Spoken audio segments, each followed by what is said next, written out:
Hello everyone. Radhe Radhe. Welcome to my YouTube channel exam की तैयारी। तो आज मैं फिर से आप लोग के लिए लाई हूँ आरआरबी नर्सिंग सुपरिटेंडेंट के कुछ मल्टीपल चॉइस क्वेश्चंस। तो जो आज की वीडियो है वो बहुत ज़्यादा इम्पोर्टेंट होने वाली है, तो प्लीज़ बिना स्किप किए वीडियो को लास्ट तक बने रहिएगा। तो आइए शुरुआत करती हूँ मैं आज की वीडियो का क्वेश्चन नंबर 1। क्वेश्चन नंबर 1 में बोला है most sensitive indicator of renal function is. क्या बोला क्वेश्चन में, जो किडनी है उसकी कार्य प्रणाली का जो संवेदनशील सूचक है वो क्या है? ऑप्शन ए है serum urea, option B serum creatinine, option C है GFR, option D urine output.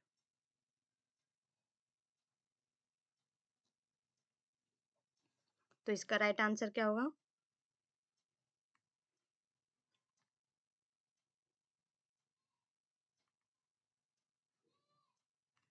इसका राइट आंसर ऑप्शन सी होगा, जीएफआर, यानी ग्लोमेरुलर फिल्ट्रेशन रेट। ये जो जीएफआर है, ये जो जीएफआर की मैं बात कर रही हूँ, ये क्या है? किडनी की कार्य प्रणाली का जो है ये सबसे सेंसिटिव पार्ट है, और इसकी फुल फॉर्म क्या होती है? Glomerular filtration rate. ये क्या करता है? ये किडनी के कार्य का सबसे सेंसिटिव पार्ट है, क्योंकि ये सीधे तौर पर क्या किया जाता है, मेजरमेंट किया जाता है कि जो किडनी हो वो कितनी अच्छी तरह से ब्लड को फिल्ट्रेट कर रहा है। नेक्स्ट क्वेश्चन पे अब आते हैं हम लोग क्वेश्चन नंबर 2 पे। क्वेश्चन नंबर 2 पे क्या बोला है? First structure affected in hypoxic injury of cell. Option A है न्यूक्लियस, ऑप्शन बी है mitochondria, option C cell membrane, option D lysosome. यानी क्वेश्चन में बोल रहा है कोशिका की जो हाइपोक्सिस क्षति है उसमें सबसे पहले जो प्रभावित होने वाली संरचना है वो कौन सी है? कोशिका की जो हाइपोक्सिक क्षति की जो सबसे पहले प्रभावित होने वाली संरचना कौन सी है? न्यूक्लियस है, माइटोकॉन्ड्रिया है, सेल मेम्ब्रेन है, या लाइसोसोम है? तो बी इसका राइट आंसर है माइटोकॉन्ड्रिया। ये जो माइटोकॉन्ड्रिया है ये ऑक्सीडेटिव फॉस्फोराइलेशन का क्या है, प्राइमरी स्थल है, जो कि जो जिसका क्या प्रक्रिया है, जिसके द्वारा क्या है कोशिका के अधिकांश एटीपी का उत्पादन होता है। नेक्स्ट क्वेश्चन पे आते हैं। क्वेश्चन नंबर 3 में, क्वेश्चन नंबर 3 की बात की जाए तो बोला है normal pulmonary capillary wedge pressure. जो नॉर्मली होता है, ये normally pulmonary capillary wedge pressure कितना होता है नॉर्मल? शॉर्ट फॉर्म में क्या है? PCWP। इसकी फुल फॉर्म दी हुई है क्वेश्चन में, तो आप लोग इसको याद कर लीजिएगा साथ ही साथ। हो सकता है एग्जाम में PCWP की फुल फॉर्म पूछ लें। तो इससे क्या है, दो क्वेश्चन तैयार हो रहे हैं, तो आप लोग इस एक क्वेश्चन को दो क्वेश्चन करके ही अच्छे से याद कर लीजिए। तो जो पल्मोनरी कैपिलरी वेज प्रेशर है वो नॉर्मल कितना होना चाहिए? ऑप्शन ए है 206 mm of Hg, option B है 6 से 12 mm of Hg, option C 12 से 18 mm of Hg, option D 18 से 24 mm of Hg।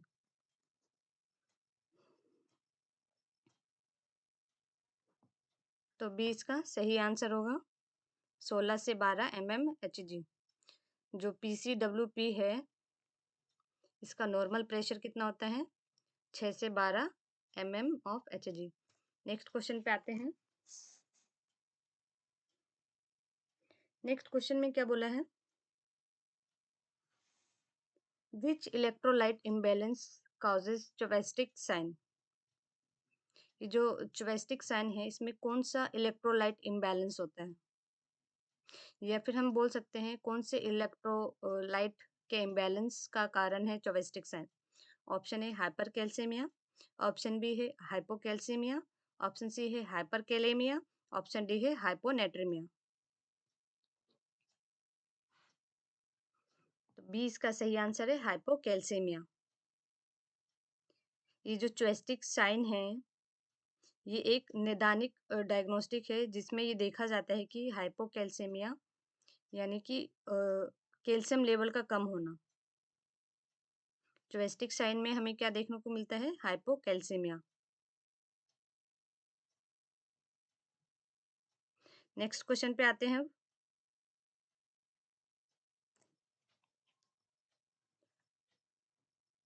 Drug of choice for status epilepticus.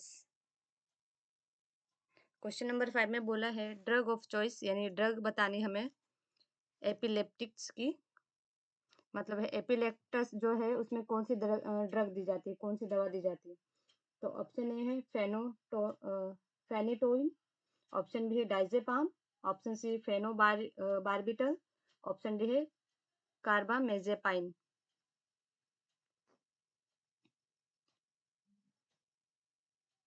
तो बी इसका सही आंसर है डाइजेपाम।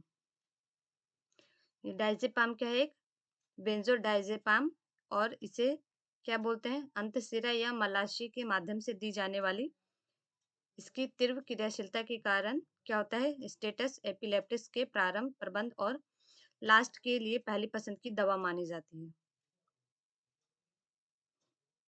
नेक्स्ट क्वेश्चन पे आते हैं। नेक्स्ट क्वेश्चन पे आते हैं, क्वेश्चन नंबर 6 पे। Earliest sign of increase ICP. अगर इंट्रा सॉरी ये जो आईसीपी है, आईसीपी के इंक्रीज होने का जो साइन है वो क्या देखने को मिलेगा? आईसीपी में कौन सा साइन देखने को मिलेगा? आईसीपी यानी इंट्राक्रेनियल प्रेशर। इंट्राक्रेनियल प्रेशर में कौन सा साइन देखने को मिलेगा? ऑप्शन है bradycardia, option B vomiting, option C alert LOC, option D hypertension.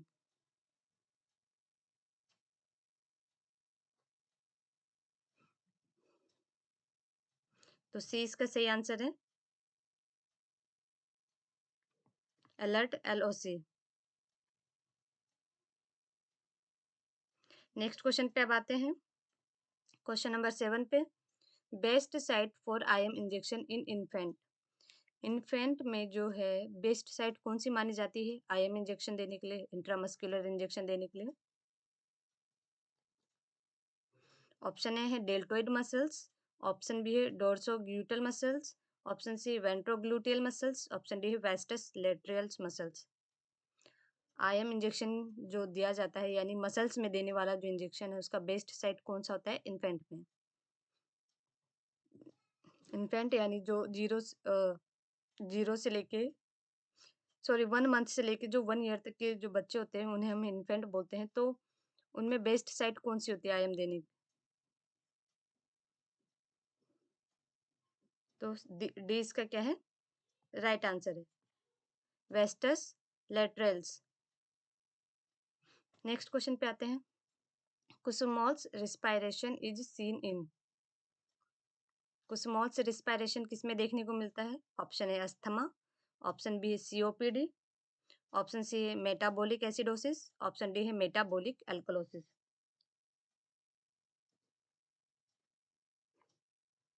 तो सी इसका सही आंसर है मेटाबॉलिक एसिडोसिस। कुसुमोल्स रिस्पायरेशन में क्या देखने को मिलेगा? Metabolic acidosis.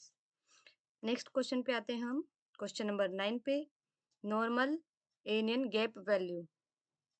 Normal anion gap value कितना होता है नॉर्मल? ऑप्शन ए है 6 से 10, ऑप्शन बी है 8 से 16, ऑप्शन सी है 12 से 20, ऑप्शन डी है 18 से 24।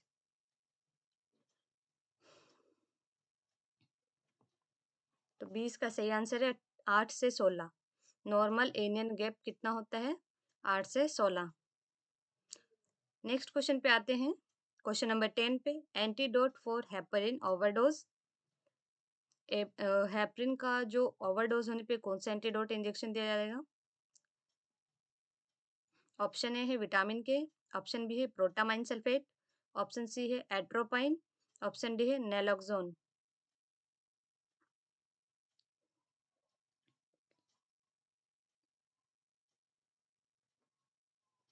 तो 20 का सही आंसर है प्रोटामाइन सल्फेट। एग्जाम में एक आध एंटीडोट जरूर पूछे जाते हैं, तो प्लीज आप लोग एंटीडोट जो है उसे अच्छे से, सारे जितने भी एंटीडोट्स हैं वो सारे अच्छे से याद कर लीजिए, पढ़ लीजिए, क्योंकि मेरी जो पिछली वीडियोस है उसमें भी एंटीडोट के बारे में मैंने बताया हुआ अच्छे से। बहुत लोग कंफ्यूज होते हैं कि जैसे ये हेपरिन है, हेपरिन का एंटीडोट तो प्रोटामाइन सल्फेट होता है। अगर वेफरिन पूछा जाए तो वेफरिन का क्या होता है? विटामिन के। वेफरिन का एंटीडोट विटामिन के होता है और हेपरिन का प्रोटामाइन सल्फेट होता है। इसको याद रखने के लिए एक ट्रिक है, या फिर उसे आप जैसा आप लोगों को सही लगे वैसा लर्न कीजिए। जैसे हेपरिन में पी आता है तो पी से प्रोटामाइन सल्फेट। वेरफरिन में, वेरफरिन के लिए क्या होगा? विटामिन के। मैं एंटीडोट की बात कर रही हूँ। वेरफरिन जो मेडिसिन है उसका एंटीडोट क्या होगा? विटामिन के, और हेपरिन का प्रोटामाइन सल्फेट। बहुत बच्चे इसमें कंफ्यूज होते हैं, इसलिए बता रही हूँ मैं, पी से प्रोटामाइन सल्फेट। नेक्स्ट क्वेश्चन पे आते हैं। Apgar score is assessed at. Apgar score जो है वो एसेस किया जाता है। ऑप्शन ए है 1 और 10 मिनट के अंदर, ऑप्शन बी है 1 से 3 मिनट के अंदर, ऑप्शन सी है 1 से 5 मिनट के अंदर, ऑप्शन डी है 5 से 10 मिनट के अंदर।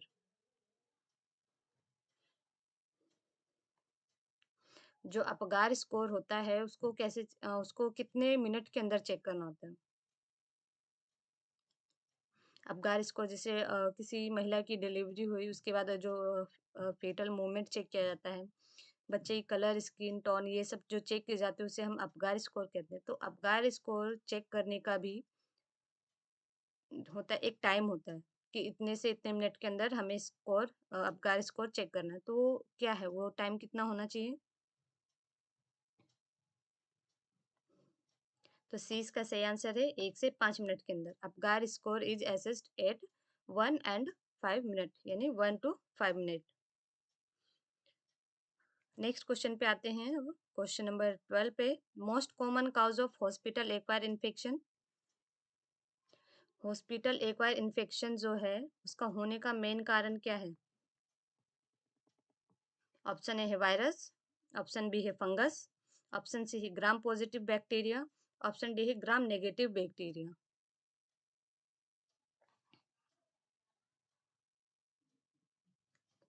जो हॉस्पिटल से इन्फेक्शन हम लेकर आते हैं, कौन सा इन्फेक्शन होता है?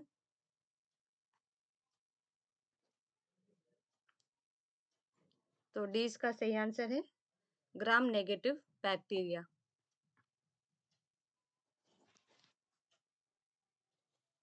हॉस्पिटल एक्वायर इन्फेक्शन कौन सा होता है? Gram negative bacteria. Next question पे आते हैं हम। A positive Babinski sign indicate. जो बेबिंस्की साइन का पॉजिटिव साइन क्या होता है?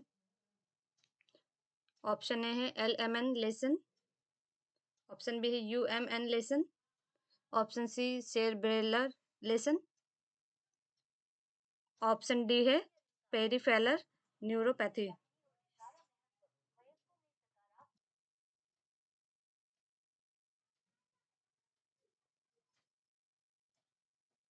तो सही आंसर इसका क्या है? 20 का सही आंसर है UMN लेसन।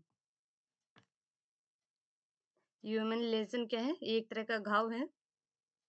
तो जो वयस्कों या फिर जो वयस्क होते हैं या फिर 2 वर्ष से अधिक उम्र के जो बच्चे होते हैं, उसमें पॉजिटिव बेबिंस्की साइन जो है उसमें क्या होता है, जैसे तलवे को जो उत्तेजित करने पर अंगूठे का जो विस्तार और अन्य उंगलियों का फैलना होता है, वो कैसा होता है? वो क्या होता है? ऊपरी मोटर घाव का एक संकेतक होता है। नेक्स्ट क्वेश्चन पे आते हैं। Best indicator of effective CPR।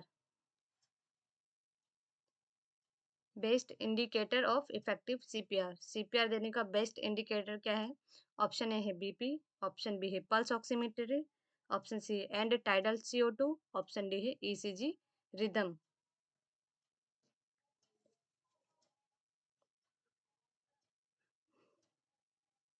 तो सी इसका राइट आंसर है एंड टाइडल CO2, यानी एंड टाइडल कार्बन डाई ऑक्साइड। नेक्स्ट क्वेश्चन पे आते हैं, क्वेश्चन नंबर 15 पे।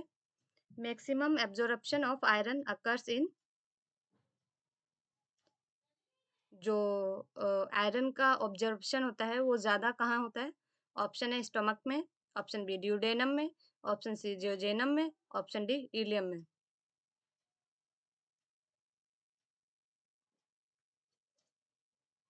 तो बी इसका राइट आंसर है, ड्यूडेनम में। जो आयरन होता है उसका जो एब्जॉर्प्शन होता है वो ज़्यादा ड्यूडेनम में होता है। मेरी पिछली वीडियोस आरआरबी की जो थी उसमें कुछ बच्चों ने कमेंट किया था कि आप बहुत ज़्यादा इजी क्वेश्चन लाती हैं, इस टाइप के क्वेश्चंस नहीं आते हैं। क्वेश्चंस इजी भी आते हैं और टफ भी आते हैं, और इस वीडियो में मैं कुछ टफ क्वेश्चंस लेकर आई हूँ, कुछ यूनिक क्वेश्चंस लेकर आई हूँ। तो आप लोग कमेंट करके बताइएगा कि कैसी लगी आज की वीडियो। तो जो आयरन है उसका मैक्सिमम एब्जॉर्प्शन कहाँ होता है? ड्यूडेनम में होता है। नेक्स्ट क्वेश्चन पे आते हैं, क्वेश्चन नंबर 16 पे। Cyanosis appears when reduced HB exceeds. Haemoglobin reduce होने पे जो साइनोसिस है वो कब नजर आता है? मतलब हीमोग्लोबिन कितना होने पे साइनोसिस दिखाई देता है? ऑप्शन ए है 3 ग्राम पर डीएल, ऑप्शन बी है 4 ग्राम पर डीएल, ऑप्शन सी है 5 ग्राम पर डीएल, ऑप्शन डी है 6 ग्राम पर डीएल।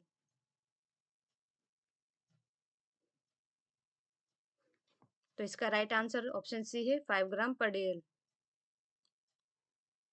अगर ब्लड हीमोग्लोबिन लेवल क्या है 5 ग्राम हो गया तो उसमें क्या साइनोसिस देखने को मिलेगा। नेक्स्ट क्वेश्चन पे आते हैं,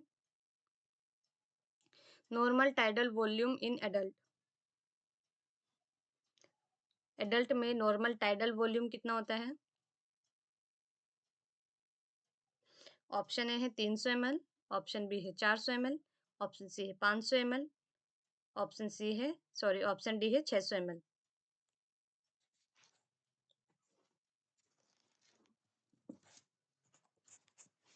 तो जो नॉर्मल टाइडल वॉल्यूम होना चाहिए एक एडल्ट में वो कितना होना चाहिए?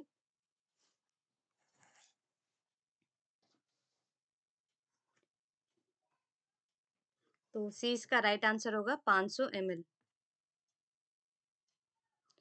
एक एडल्ट में जो टाइडल वॉल्यूम होती है नॉर्मल वो कितनी होती है? 500 ml।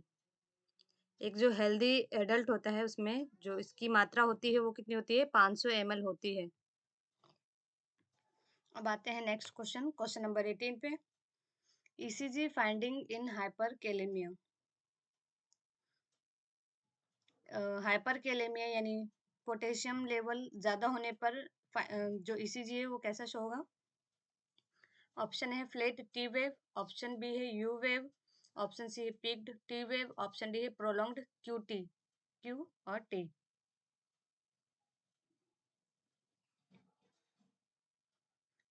तो इसका राइट आंसर ऑप्शन सी है peaked T wave. Next question पे आते हैं, क्वेश्चन नंबर 19 पे। Most common cause of postpartum haemorrhage. Postpartum यानी पीपीएच होने का मोस्ट कॉमन कारण क्या है? ऑप्शन ए है trauma, option B tissue, option C thrombin, option D tone.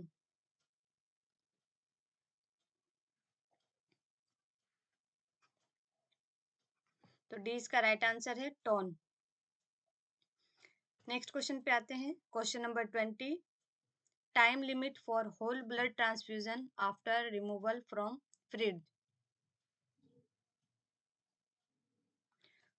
क्या बोले क्वेश्चन नंबर 20 में? Time limit for whole blood transfusion after removal from fridge. Option A है 15 मिनट, ऑप्शन बी है 30 minute, option C है 45 minute, option D है 60 minute. यानी fridge से निकालने के बाद जो है होल ब्लड जो है उसको उसका आधान की सीमा क्या होती है? यानी उसको कितने देर में ट्रांसफ्यूज कर देना चाहिए फ्रिज से निकलने के बाद? 15 मिनट, 30 मिनट या 45 मिनट?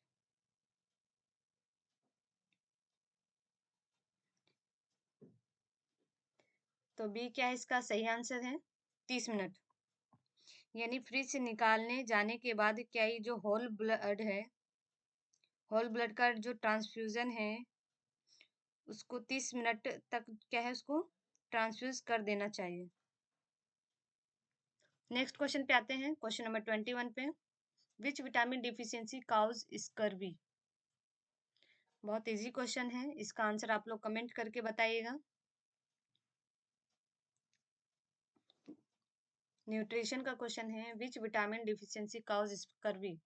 जो स्कर्वी बीमारी है वो कौन सी विटामिन की कमी से होता है? ऑप्शन है vitamin A, option B vitamin B1, option C vitamin C, option D vitamin D.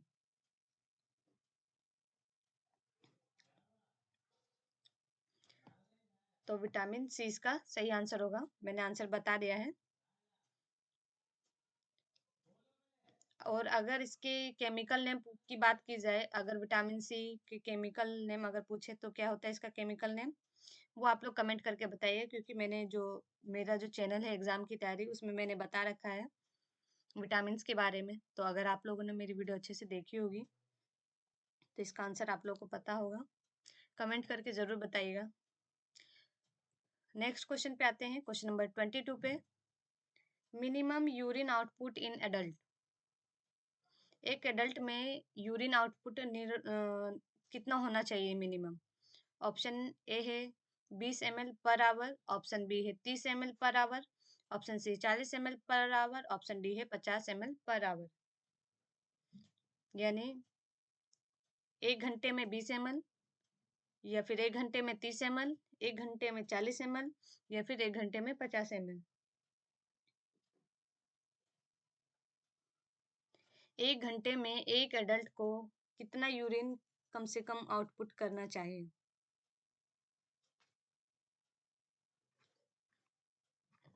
तो 20 का सही आंसर है 30 ml per our. Next question पे आते हैं, क्वेश्चन नंबर 23 पे।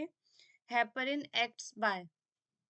हेपरिन काम करता है, ऑप्शन है inhibiting vitamin K, option B inhibiting thrombin, option C है एक्टिवेटिंग एनिथ्रोम्बिन, ऑप्शन डी है इनहेबिटिंग प्लेटलेट एग्रीगेशन।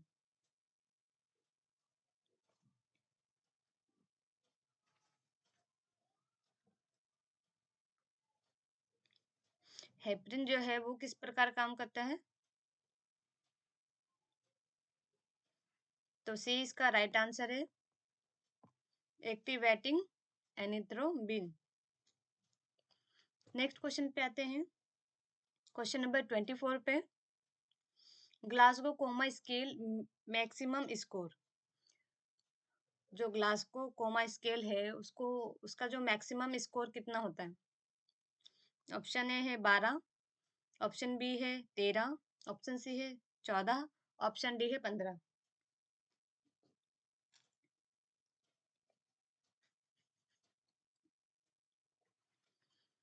तो डी इसका राइट आंसर है 15। जो ग्लासगो कोमा स्केल होता है उसका मैक्सिमम स्कोर कितना होता है? 15 होता है। एग्जाम में इसका शॉर्ट फॉर्म भी पूछा जा, सॉरी, इसका फुल फॉर्म पूछा जा सकता है। जैसे ग्लासगो कोमा स्केल है, इसको क्या करता है कई बार एग्जाम में शॉर्ट फॉर्म में लिख देता है। तो इसका फुल फॉर्म तो ऑलरेडी दिया हुआ है क्वेश्चन में, लेकिन आप लोग इसको याद कर लीजिए, Glasgow coma scale.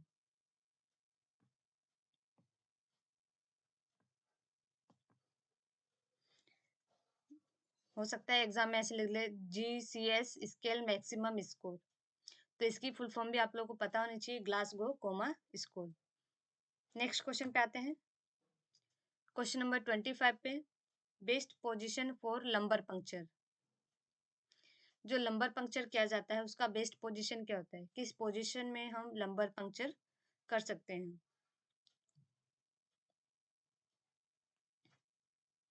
Option A है प्रोन पोजीशन, ऑप्शन बी है supine position, option C lateral with flexion position, option D है ट्रेंडलेनबर्ग पोजीशन।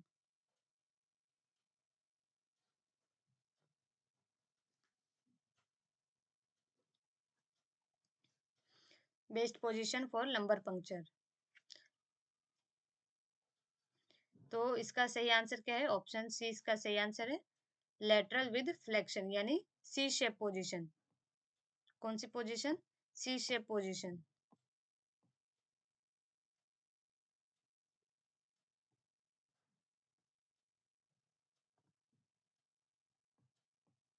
लंबर पंक्चर के लिए लेटरल विद फ्लेक्शन पोजीशन यानी सी शेप पोजीशन की जाती है। और लंबर पंक्चर क्यों किया जाता है? अगर ब्रेन में कुछ प्रॉब्लम है या फिर मेनिंजाइटिस का पता लगाने के लिए क्या करते हैं, लंबर पंक्चर से फ्लूइड लिया जाता है। नेक्स्ट क्वेश्चन पे आते हैं, क्वेश्चन नंबर 26 पे। Most common valve involved in rheumatic heart disease. Option A है ऑरोटिक, ऑप्शन बी है पल्मोनरी, ऑप्शन सी है मित्रल, ऑप्शन डी है ट्राइक्यूस्पिड।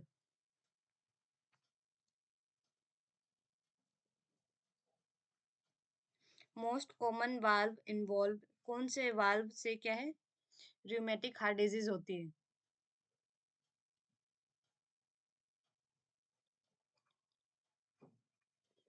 तो सी इसका राइट आंसर है मित्रल वाल्व।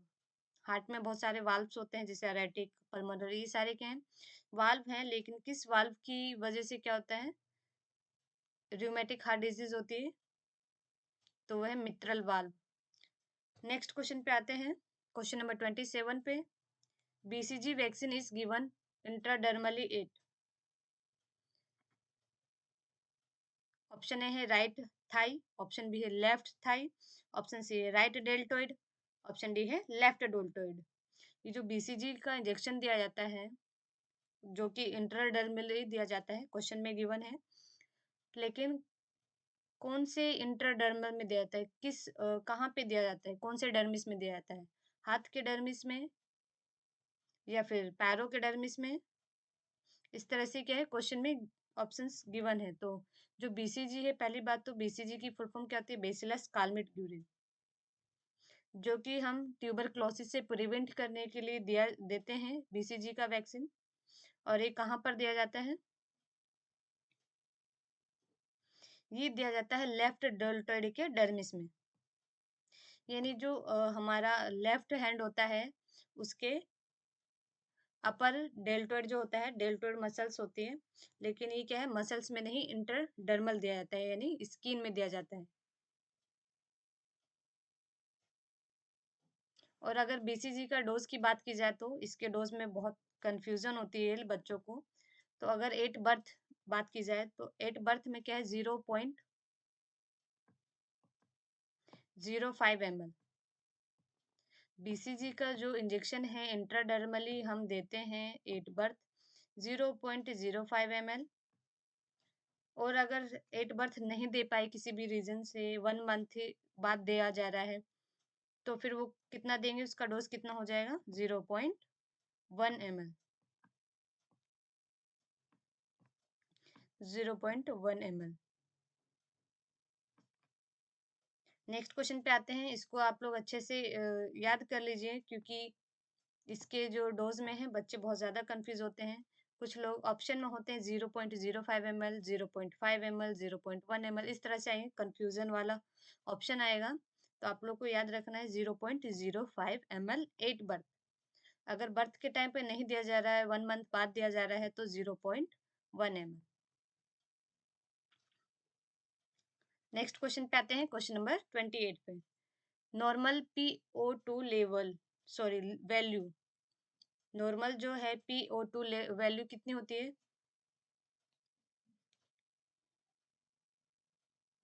ऑप्शन ए है 60 से 80 mm of Hg, option B है 70 से 90 mm Hg,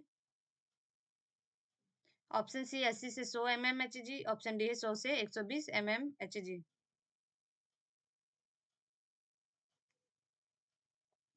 तो इसका राइट आंसर क्या होगा?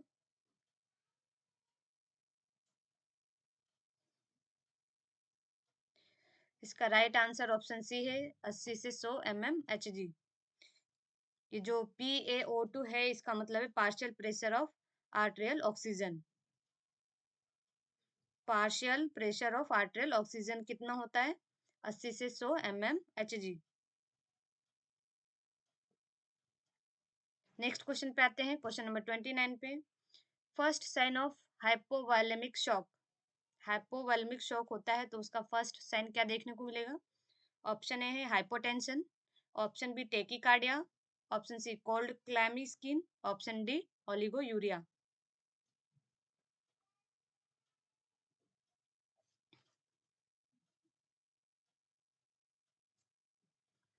तो 20 का सही आंसर है टैकीकार्डिया। टैकीकार्डिया का मतलब होता है हार्ट रेट का बढ़ जाना, टैकीकार्डिया कहलाता है। हाइपोवोलेमिक शॉक में क्या देखने को मिलेगा, जो पेशेंट का हार्ट रेट है वो क्या होगा, बढ़ा हुआ दिखेगा। नेक्स्ट क्वेश्चन पे आते हैं, क्वेश्चन नंबर 30 पे। Most common complication of ivy therapy. Ivy therapy देने का कॉम्प्लिकेशंस क्या होता है मोस्ट कॉमन?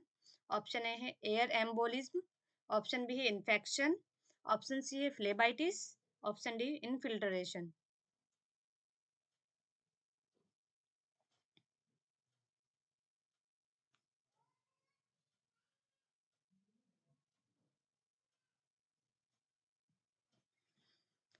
तो इसका क्या आंसर है, ऑप्शन डी इनफिल्ट्रेशन।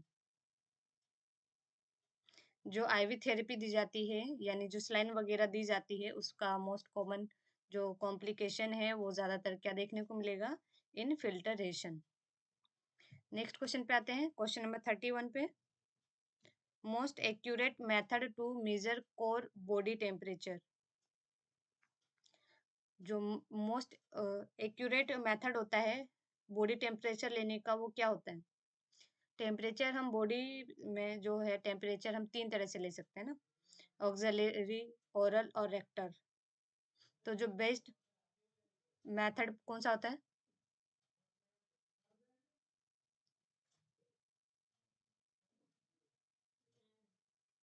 तो सी क्या है इसका राइट आंसर होगा, रेक्टल।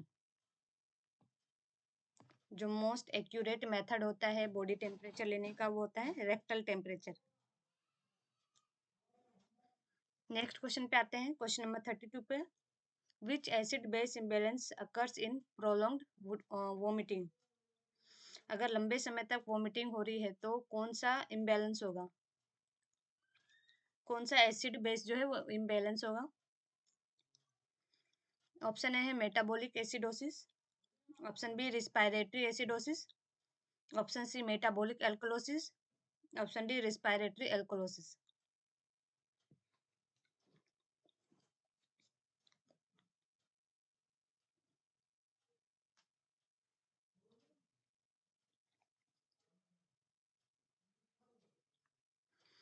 तो सी इसका राइट आंसर है मेटाबॉलिक एल्कलोसिस। अगर लंबे समय तक वोमिटिंग ज्यादा होती है तो एसिड बेस जो है वो कौन सा होगा imbalance, metabolic alkalosis. Next question पे आते हैं, क्वेश्चन नंबर 33 पे। Normal CVP value is. Normal जो सीवीपी वैल्यू है वो कितनी होनी चाहिए? ऑप्शन है 0 से 2 सेंटीमीटर H2O, ऑप्शन बी है 2 से 6 सेंटीमीटर H2O, ऑप्शन सी है 6 से 12 सेंटीमीटर H2O, ऑप्शन डी है 12 से 18 सेंटीमीटर H2O। तो इसका राइट आंसर क्या होगा?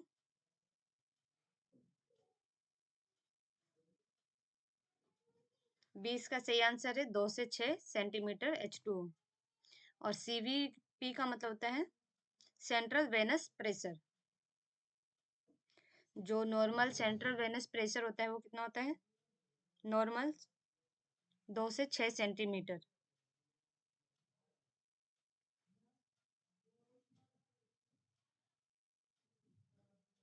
नेक्स्ट क्वेश्चन पे आते हैं, क्वेश्चन नंबर 34 पे। Most common site of pressure ulcer.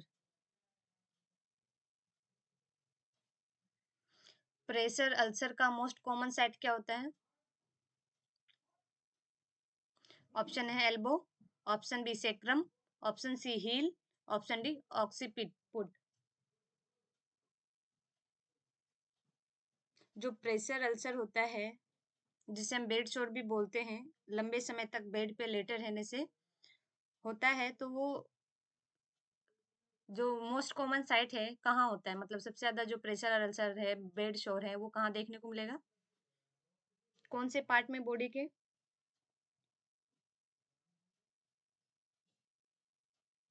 तो इसका सही आंसर क्या है, सेक्रम।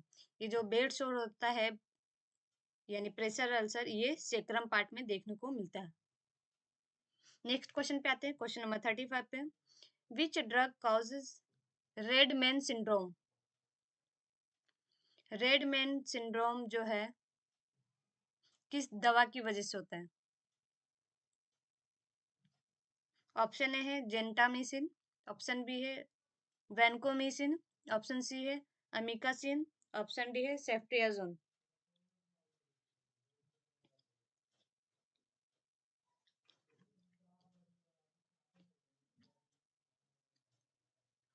तो 20 का सही आंसर है वैनकोमाइसिन। ये जो रेड मैन सिंड्रोम है ये वैनकोमाइसिन ड्रग के यूज करने से होता है। नेक्स्ट क्वेश्चन पे आते हैं, question number 36। Normal platelet count, जो नॉर्मल प्लेटलेट होता है वो एक ह्यूमन में कितना होना चाहिए, एक एडल्ट में कितना होना चाहिए? 50,000 से 1 लाख, 1 लाख से 2 लाख, ऑप्शन सी है 1.5 लाख से 4 लाख, या ऑप्शन डी 4 लाख से 6 लाख।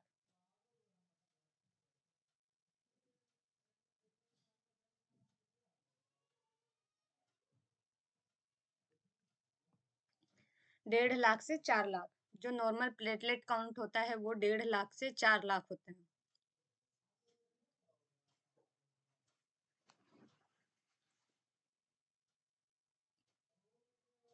जो नॉर्मल प्लेटलेट काउंट होता है वो नॉर्मल कितना होता है? 1.5 लाख से 4 लाख होना चाहिए। नेक्स्ट क्वेश्चन पे आते हैं, क्वेश्चन नंबर 37 पे। Most reliable indicator of dehydration in infant. Option A है ड्राई लिप्स, ऑप्शन बी है सनकैन फोंटानेल, ऑप्शन सी है वेट लॉस, ऑप्शन डी है रिड्यूस यूरिन आउटपुट।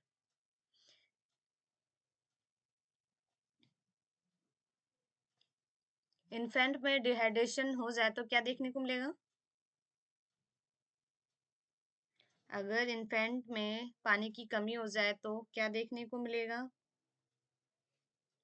सी इसका राइट आंसर है वेट लॉस। नेक्स्ट क्वेश्चन पे आते हैं, क्वेश्चन नंबर 38 पे।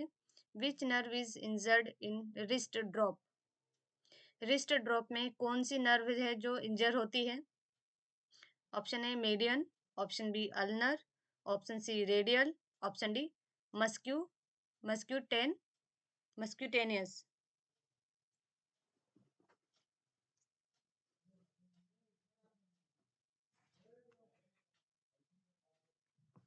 तो सी इसका सही आंसर है रेडियल नर्व। जो रेडियल नर्व है वो क्या होता है? इंजर होता है रिस्ट ड्रॉप में। नेक्स्ट क्वेश्चन पे आते हैं, क्वेश्चन नंबर 39 पे। Beck's triad is seen in.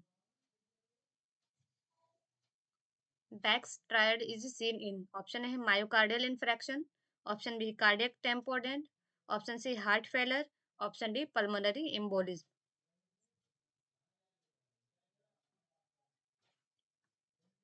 B इसका सही आंसर है कार्डियक टेम्पोनेड। नेक्स्ट क्वेश्चन पे आते हैं, क्वेश्चन नंबर 14 पे। Best test to diagnose diabetes mellitus. Diabetes mellitus में कौन सा टेस्ट बेस्ट माना जाता है?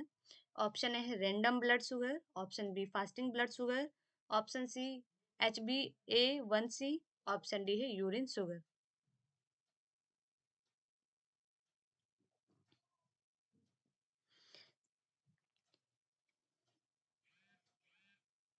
शुगर जो है यानी जो डायबिटीज है इसे हम कई तरह से चेक कर सकते हैं, लेकिन जो बेस्ट मेथड होता है डायग्नोस करने का वो कौन सा होता है?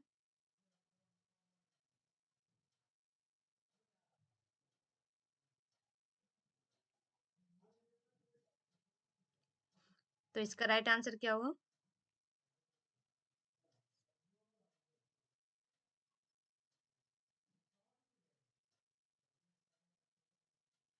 इसका राइट आंसर ऑप्शन सी है HbA1c। ये क्या है? टेस्ट है, लेकिन बेस्ट टेस्ट माना जाता है डायबिटीज मेलाइटस को डायग्नोस करने के लिए। नेक्स्ट क्वेश्चन पे आते हैं, question number 41। Which vitamin is antidote for warfarin? ये मैंने लास्ट क्वेश्चन इसी भी वीडियो के पिछले क्वेश्चन में बताया है, हेपरिन और वारफरिन। तो इसका आंसर आप लोग जरूर बताइए कमेंट करके।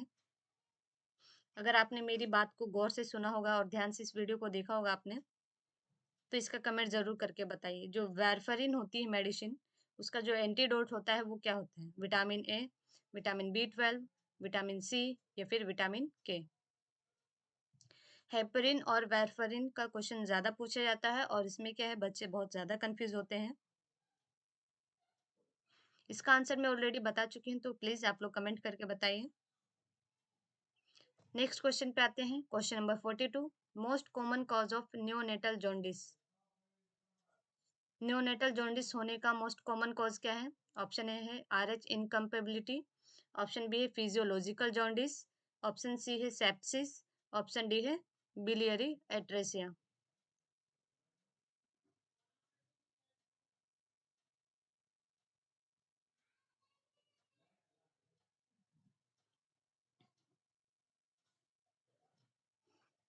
तो बी इसका क्या है, राइट आंसर है। अगर 24 आवर्स के अंदर जॉन्डिस बच्चे को हो जाता है तो उसे हम क्या बोलते हैं, फिजियोलॉजिकल जॉन्डिस।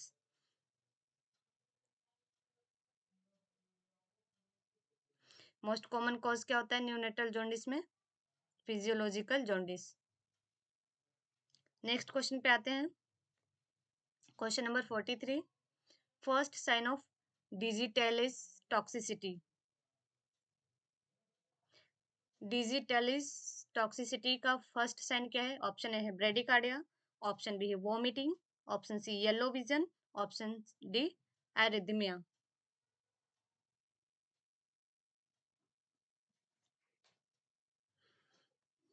तो बी इसका सही आंसर है वॉमिटिंग। नेक्स्ट क्वेश्चन पे आते हैं, क्वेश्चन नंबर 44 पे। Normal ESR in adult female.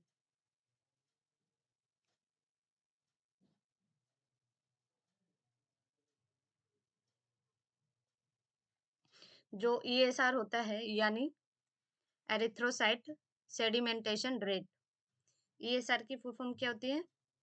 Erythrocyte sedimentation rate. तो जो एक फीमेल होती है एडल्ट फीमेल, उसमें नॉर्मल ESR कितना होता है? ऑप्शन ए है 0 से 5 mm पर आवर, ऑप्शन बी है 0 से 10 mm पर आवर, ऑप्शन सी 0 से 15 mm पर आवर, ऑप्शन डी है 0 से 20 mm per hour. Normal ESR in adult female, तो इसका सही आंसर क्या है? 0 से 20 mm पर आवर।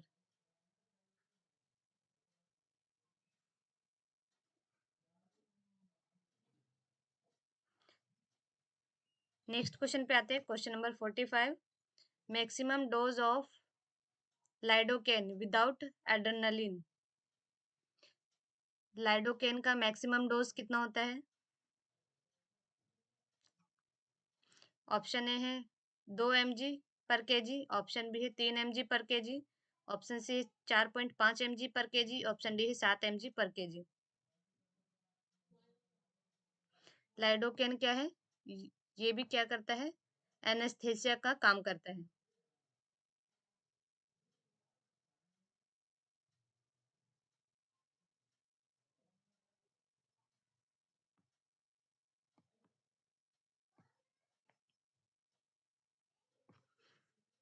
लाइडोकेन क्या करता है?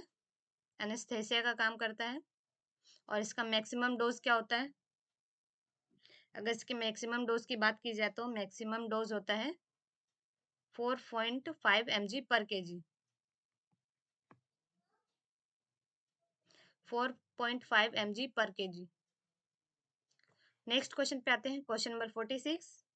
विच हार्मोन मेंटेन्स प्रेगनेंसी। कौन सा हार्मोन है जो प्रेगनेंसी को मेंटेन करने का काम करता है? ऑप्शन है estrogen, option B progesterone, option C oxytocin, option D है प्रोलैक्टिन हार्मोन।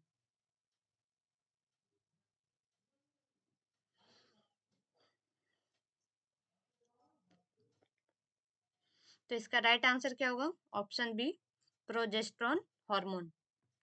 प्रोजेस्टेरोन हार्मोन जो है वो प्रेगनेंसी को मेंटेन करने का क्या करता है, काम करता है। नेक्स्ट क्वेश्चन पे आते हैं, question number 47। Best position for patient with epistaxis. Epistaxis के लिए बेस्ट पोजीशन कौन सी होती है पेशेंट की? ऑप्शन ए है सुपाइन, ऑप्शन बी है prone, option C sitting leaning forward, option D है ट्रेंडलेनबर्ग।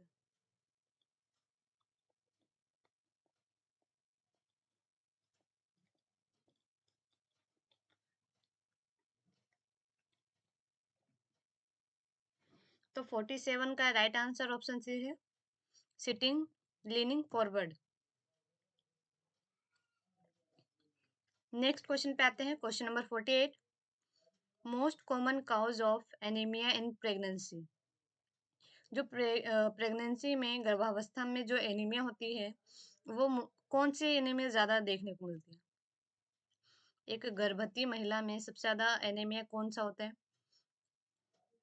ऑप्शन है folic acid deficiency anaemia, option B है vitamin B12 deficiency anaemia, option C iron deficiency anaemia, या ऑप्शन डी है haemolysis.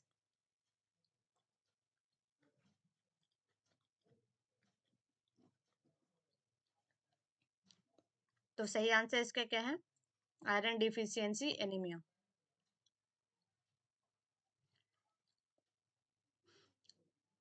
जो गर्भावस्था में आयरन की कमी से जो होने वाली एनीमिया होती है वो ज्यादातर देखने को मिलता है। नेक्स्ट क्वेश्चन पे आते हैं, क्वेश्चन नंबर 49।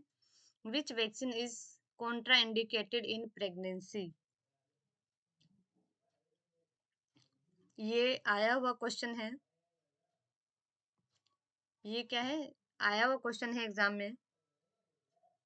तो कौन सी वैक्सीन है जो नहीं देनी चाहिए प्रेगनेंसी में?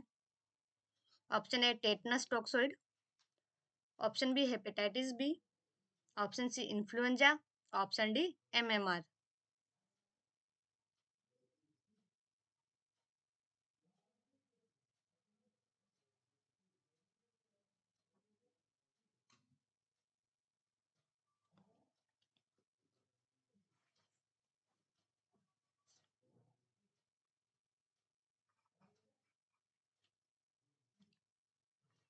तो डी इसका सही आंसर है MMR।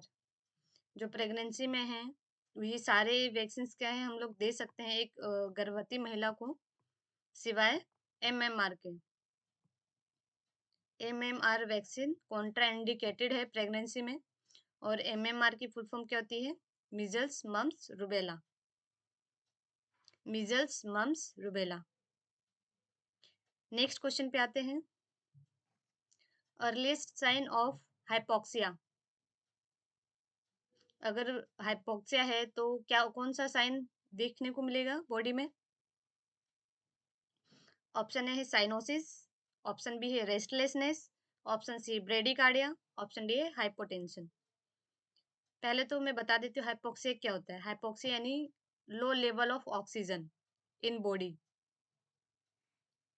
ऑक्सीजन लेवल का कम होना बॉडी में, तो क्या अगर हमारे बॉडी में ऑक्सीजन की कमी हो गई तो क्या देखने को मिलेगा हमारे बॉडी में? साइनोसिस, रेस्टलेसनेस यानी बेचैनी, ब्रेडिकार्डिया यानी हार्ट रेट कैसा हो जाएगा, स्लो हो जाएगा, या फिर हाइपोटेंशन हो जाएगी, BP कम हो जाएगा।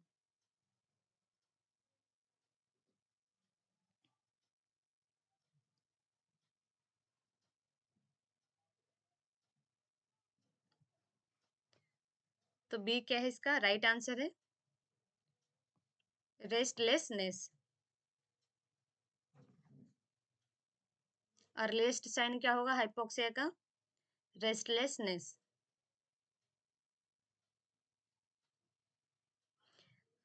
तो आज की वीडियो यहीं तक है। अगर आपको मेरी वीडियो पसंद आई हो तो प्लीज़ वीडियो को दिल से लाइक, कमेंट और शेयर कीजिएगा, क्योंकि RRB के एग्ज़ाम्स आने वाले हैं। 10, 11 और 12 मार्च को इसका एग्ज़ाम है। और हाँ, अगर आप मेरे चैनल पर नए हैं तो प्लीज़ चैनल को सब्सक्राइब कर लीजिए और साथ ही साथ बेल आइकन भी प्रेस कर लीजिए।